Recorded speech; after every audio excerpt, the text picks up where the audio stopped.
Thank you very much. Thank you very much. It's so good to see somebody give a whole speech without paper. That is a wonderful thing. Congratulations, my friend. Tonight I want to recognize my head table.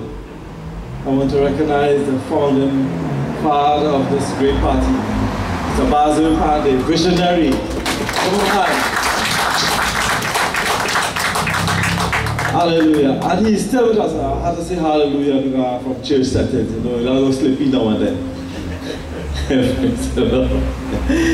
Okay, I just have about 5 minutes because I was supposed to speak first.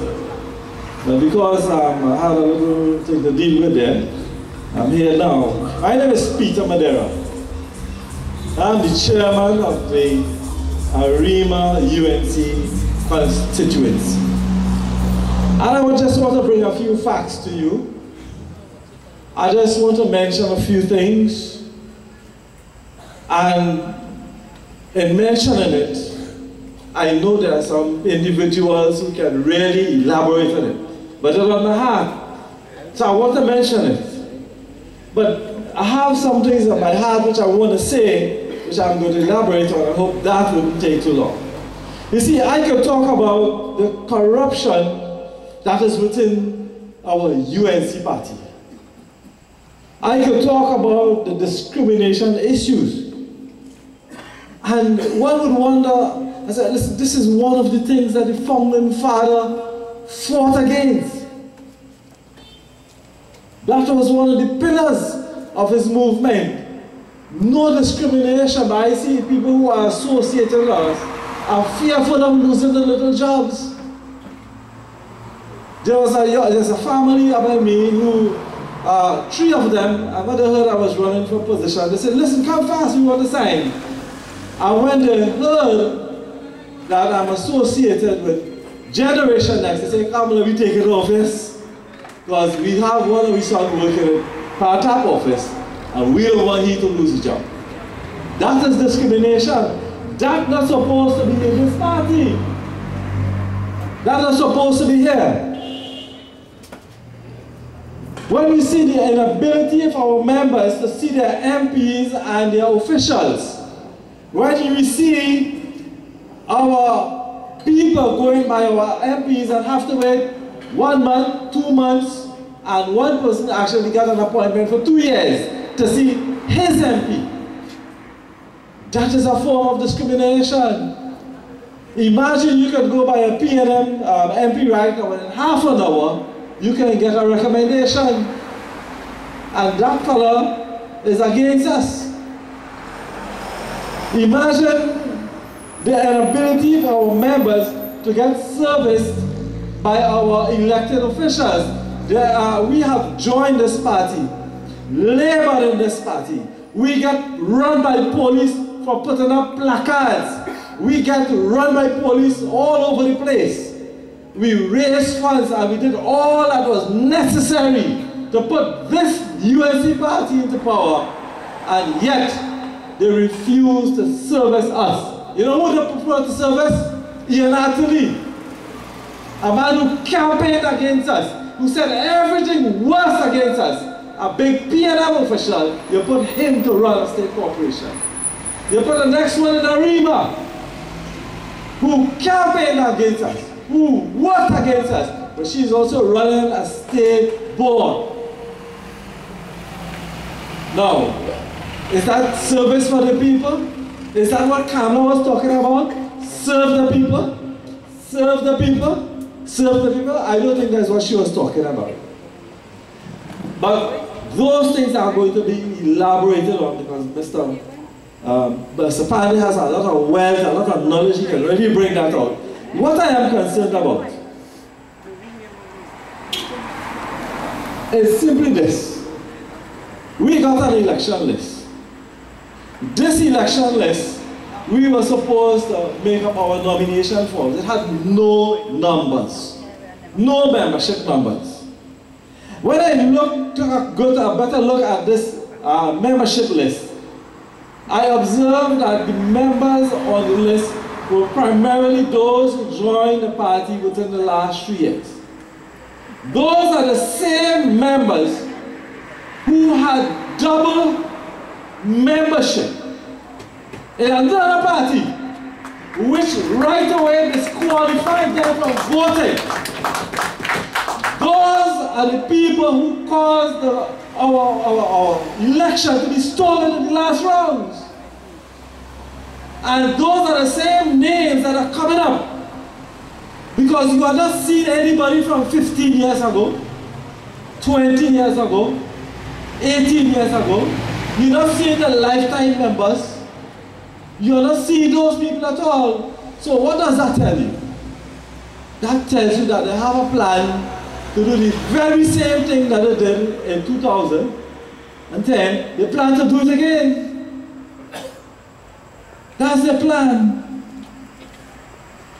The old members are deliberately left out because they are afraid of the loyalty of the old members. The people who have been there in the trenches, the foundation members. Anytime you build a house, my friend, and you want to build the walls and the windows, and if you don't put in your foundation, my friend, you're going to have that fall, that house is going to fall and kill you.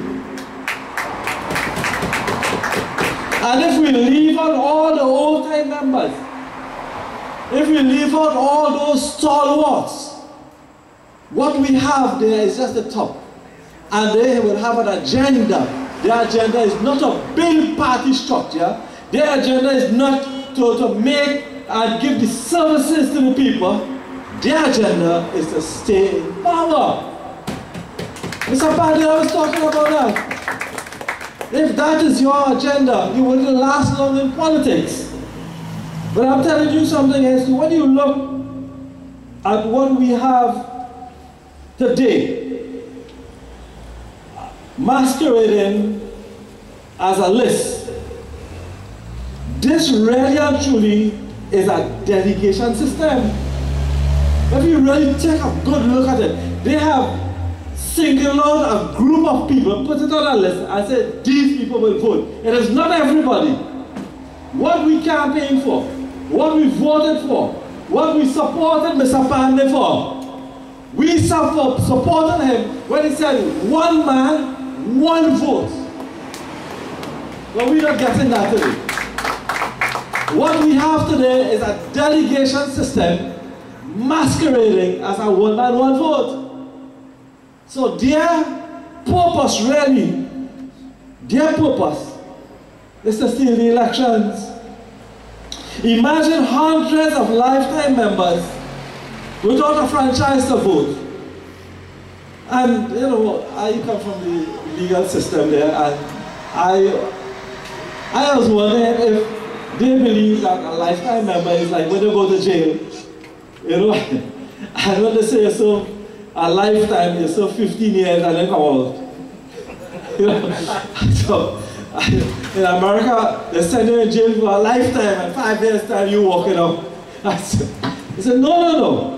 What we meant in the UNC politics and in the UNC party is that when we give you a lifetime membership, it means you are a member for the rest of your natural life.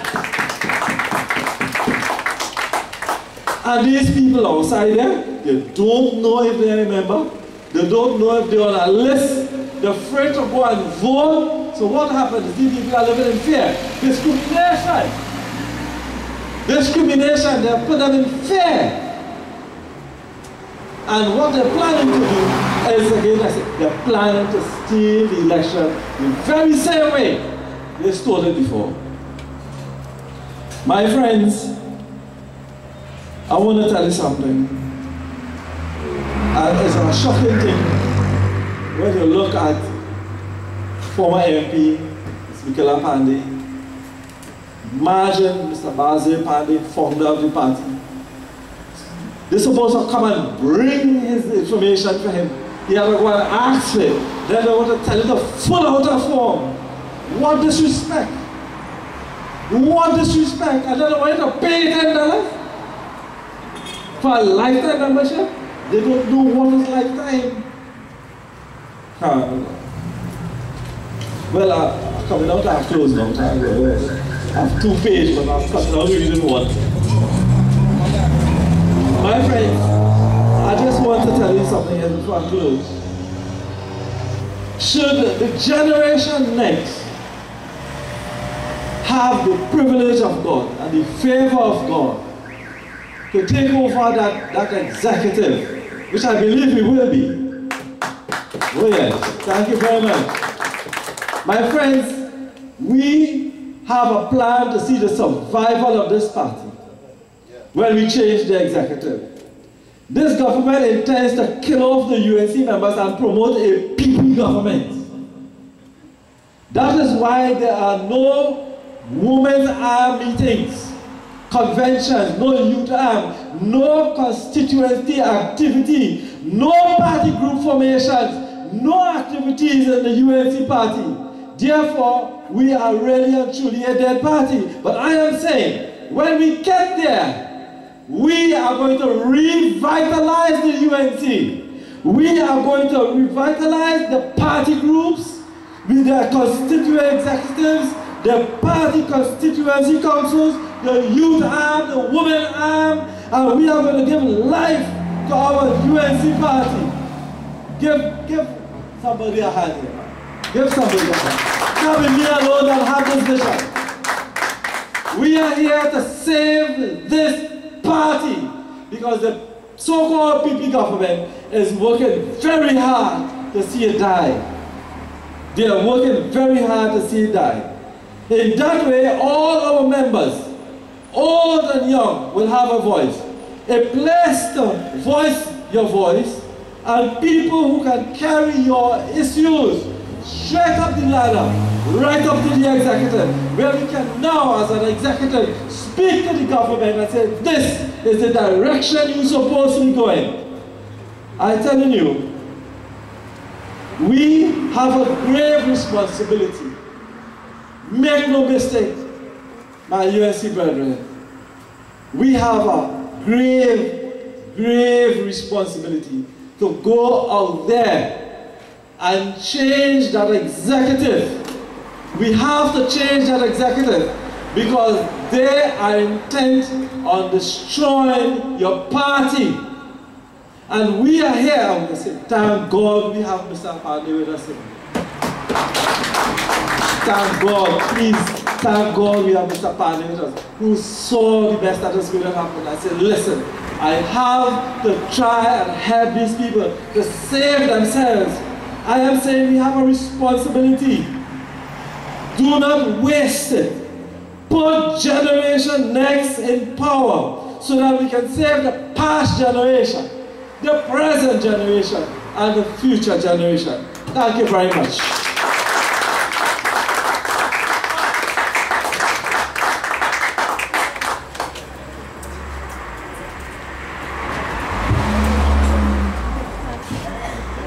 Thank you for that wonderful speech, Mr. Madeira.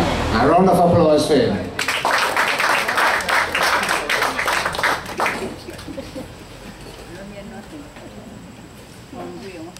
The next speaker on the list is no other than former Member of Parliament for Pooch West, attorney at law, and daughter of the founder of the party, the United National Congress, Ms. Mickela Panday. A round of applause.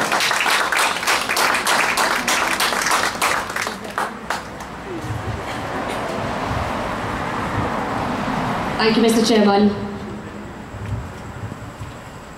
The people of St. Augustine and environs, friends, foot soldiers, well-wishers of Generation Next, the founder of our beloved party, the United National Congress, good night, and thank you so much for coming out.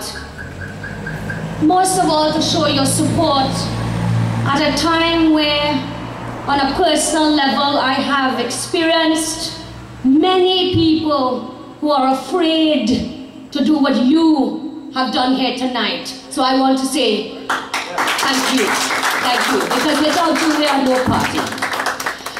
My job tonight, really, is to explain to you so that you understand what Generation Next is, but also what this internal election is and why it is important.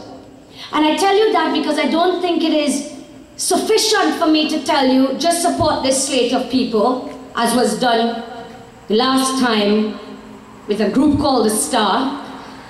And I don't think it's also good enough for me to tell you come and vote in an internal election and talk about national executive and you don't have a clue. Now I know there's some people that will know, but you who are here tonight, I want to explain it to you and for you to take the word out there so that, and you feel comfortable when you go out on March the 24th to vote. So let me say very, very briefly how Generation Next came about. Generation Next came about because for over a year and a half, what's been happening is the rank and file, the foot soldiers, the supporters of the UNC, they've really been crying out for help. They say we feel very forgotten, we feel neglected, we feel cast aside, we work for this party, gave blood, sweat and tears, and we wake up in the morning and some fly-by-night has come and totally we've been displaced. So people were feeling unhappy. Although, of course, like everybody, I include myself, we were extremely happy we were in government. People was unhappy with what was happening with the party and how some of their representatives were behaving. They didn't know a year and a half ago it would get worse. But I'm talking about a year and a half ago, and they were complaining that they couldn't see their MPs, they couldn't see their councillors, they couldn't see their ministers. So, you know, people, they love their party, love the UNC. Listen, we're gonna try. So when that was failing, they thought, well, you know, the old UNC complex, at least we can go there. That is our headquarters. That's where we feel safe. So they would go to UNC complex and try to get somebody who would listen to them. And I was telling people, there's a wonderful lady named Cynthia there. Unfortunately, Cynthia is a tea lady. And poor Cynthia has to take all these people quarreling and cussing and they can't take this and try to write down and make the tea at the same time and all sorts because there's no one there. And what happened is, I don't know why they're trying to destroy or disassociate themselves, the People Partnership, from the Rienzi complex. And my only personal, I mean, no one has said this, but my personal idea or probably reason for this, the only thing I can think about is Rienzi is associated with Basdeo Panday. And Rienzi is associated with Basdeo Panday not just because he had an office there and he was the president of the sugar union. It's because Rienzi actually exists as a building because the farmers didn't have anywhere to go, and he took out life insurance. I wasn't born yet, I would advise him against it. But he took out life insurance, and that is why that building is standing there today. So they don't like that. So the people come and they go and they say, listen, you know, let me go Rienzi, they have nobody. So Mr. Panday decided, listen, because people are coming to him, coming home by us, listen, I'll take a little room and rent it in Rienzi, and I will set up what is called the Basdeo Panday Foundation. It's a charity. It's free. You can come there. He's there every Wednesday, sometimes every day, but guaranteed on a Wednesday he write letters for you, listen to your complaints, make phone calls, legal advice, whatever we could do.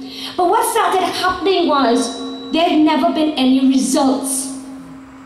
No results at all, and he will tell you perhaps more about that.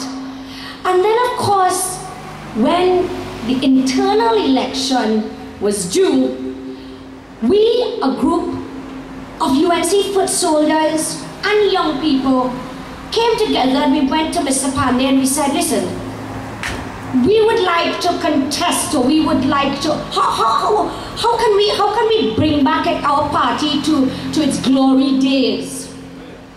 And when we said that, we said, listen, perhaps we should contest the UNC internal elections. I have to tell you, there were many who were very excited. I was a little bit excited, but I from day one was saying that I never believed that this internal election would be free or fair. Because whilst others can also tell you, I can talk of personal experience of 2.5 years ago, and it is painful, the nonsense that was going on. And it was going on because people had the resources to do what they were doing. I want to explain to you briefly why, what is the internal elections? What we're here asking you to vote for. What is that? I want you to understand, so you spread the word. The UNC internal elections is to vote in a group of people that is called the National Executive, okay? That National Executive, that group, when you go and you have meetings, is 18 people, okay? You have your political leader, you have 3 deputy political leaders, you have a chairman, you have a vice chairman, elections officer, etc. Now, every 2 years, of that 18, you only vote for 17. And you might ask yourself, well, how are we only voting for 17 and not 18? And the reason is, political leader is not up for election every 2 years. And so it is not up for election on March 24th. That position is not up. That position will be up next year. So let me talk and campaign for that yet. So every 2 years, you vote for these 17 positions. So March 24th, that is what you're voting for. Good. So what are these 17 or 18 people? Of course, we'll have Mrs. Bisessa, our leader of our party. And then we'll have 17 other people. So I want to say, we are asking Generation Next, we put up 17 people. Other people have gone up as independents, but there's 17 positions that you're going to go vote for. Now why, you have to ask yourself, I can't be bothered, why should I go and vote? This is why it is important. You have to know the power of the 17 people you're voting for. The National Executive, that group of people you're voting for in the internal elections, besides political leader, they are the people at the top that control the party. And what I mean by that is, they're in charge of the party. Good. So you ask me, well, I still don't understand what in charge the party means. Well, they meet and they can vote. So some crazy person come and say, let me change the color of the party. Let me vote. They vote. Wake up in the morning, you have a different color. They can change the symbol of the party. Yeah? Meet on a Wednesday, vote, different symbol. But they also do very important things. Other things, not that that's not important. But one of the things that they do is that they develop the policy of the party. And let me explain what that means. What does the UNC stand for? What are the principles of the UNC? What is the foundation? As Nigel was saying to you, what is our belief on housing? Well, it used to be, the true UNC, it used to be, never use agricultural land to build a house. That's one. Crime, how to deal with crime. Healthcare, don't worry about building a new hospital, fix the one we have. Pension, don't promise the old people that you're going to give them money and they look forward to it and then turn around and sit down and say no. So this 17 group of people headed by the leader, so together as the 8, will come and decide. But you know how else important they are? When a general election is called, they are the people that will screen who the UNC wants to be an MP. When the local government election comes next year, they are the people who will screen who your councillors are. So they are extremely, extremely important group of people, okay? So now you kind of have a better idea. What we are saying, we ain't come to bring down no government and fight nobody and gamble and this. That is ridiculous. And it is silly for anybody to believe that. The blood, sweat and tears that take we to reach where we reach, we're not fools. We're not trying to bring down any government. We're talking about our party. That's what we're talking about, okay? So let's say the party and the national executive. That's what I'm talking about. That's what you voted for. It's not general election. Okay? We are saying as Generation Next, if all these people are having all these problems and nothing is happening, why is nothing happening? Now, plenty of people say they care, people say they're lazy, people say all kinds of things, which all could be true. One of the things I want to say is, the problem is most of them are ministers. They do not have the positions of the 17. They do not have the time for the party, to serve the party, to develop policy. And that is why when you go into parliament or you go and you hear people talking, one moment one saying the next thing, next moment one saying the next thing, next moment, big. Every day in the newspaper I cry down, I feel shame. Because they can't even work as a unit. Because they're not having any national executive to say what is the stance of the UNC on this. What is the stance on this? Okay?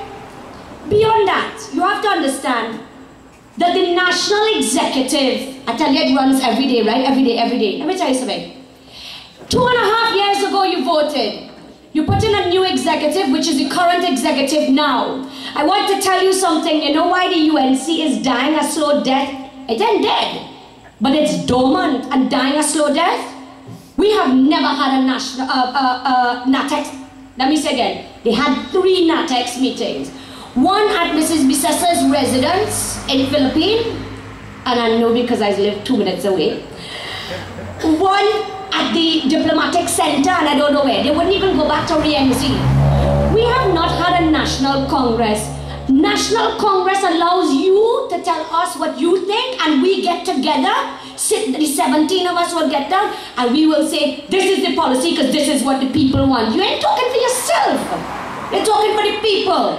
We have not had an assembly. You want to talk about youth and women? I'm so sick of hearing that. Youth and women are the most discriminated against after the elderly.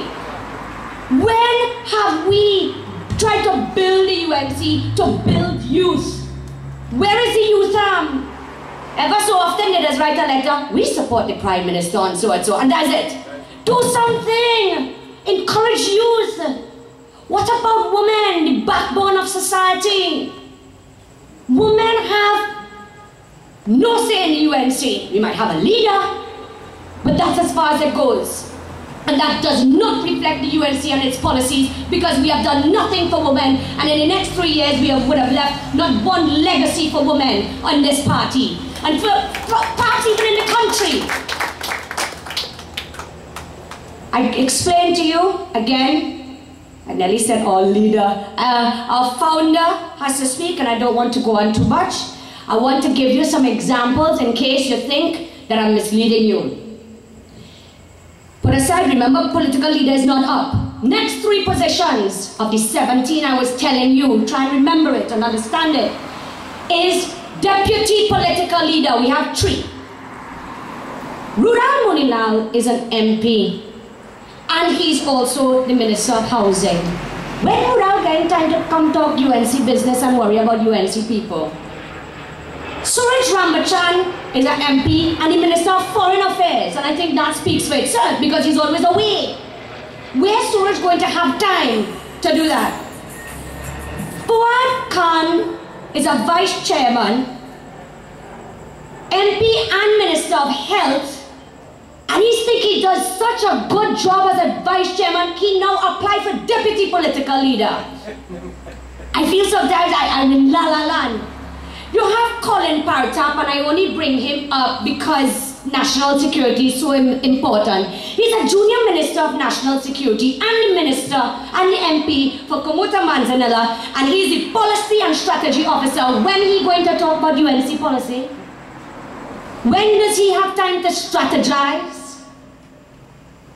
Tell me, the Elections Officer, my good friend, who is saying all sorts of things about me this morning. All good luck to her. The Elections Officer, Ramona Ramdial, MP for Cuba North, who inherited Mr. Panday's work, obviously very deservedly. She is a minister in the Prime Minister's office. or whatever you call it. They made so many ministers, I'm really not sure.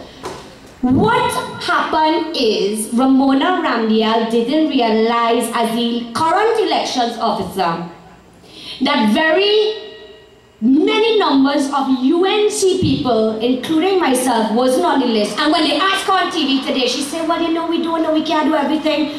Well, if you don't have the time, why are you going up for a position on our executive? Why are you being greedy? Why is this group being greedy? Give other people a chance, and that's what Generation Next is about. Give the people who have a chance to work. The people who love your party. These people will breathe life into our party. Breathe life into our party, and that's why we decide to put up a slate called Generation Next, or symbol called the sun. You want to vote for people. And I tell you who nice and who this. People who have time to run your party.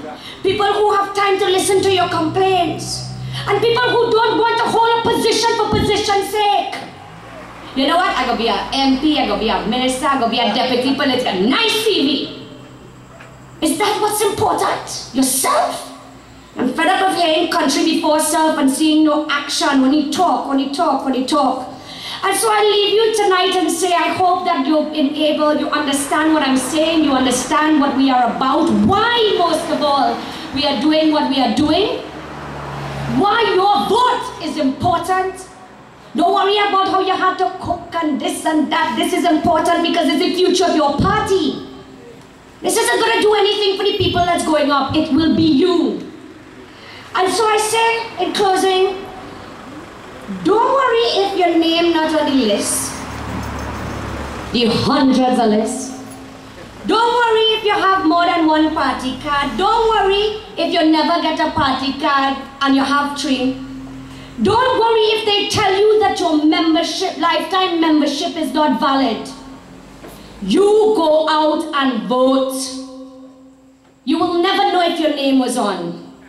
I happened to find out mine wasn't on by chance. You will never ever know. You need to go out and vote. But most of all, you need to contact us. Because if you're frightened, and you feel, or you feel that you can't, nobody will talk, nobody will listen to you, you're calling MP office, all this, and nobody's going to listen to you, call us. 636-3507. Basil Panday Foundation. We'll pick up your fight. Don't worry about that. You concentrate on the 24th, mobilize your people. Know why you're voting. Know who you're voting for. Know the symbol that you're putting your X next to, the sun. I have put my entire, I've not been able to run. My entire support is behind Generation Next. It's a group of wonderful, brilliant, really diversified. We've got foot soldiers, young people, youth, women, everything. And we're saying that I guarantee you, we are here. And that's why they say when they take back the UNC, I'll say to revive the UNC and to breathe some life in it. I thank you and good night.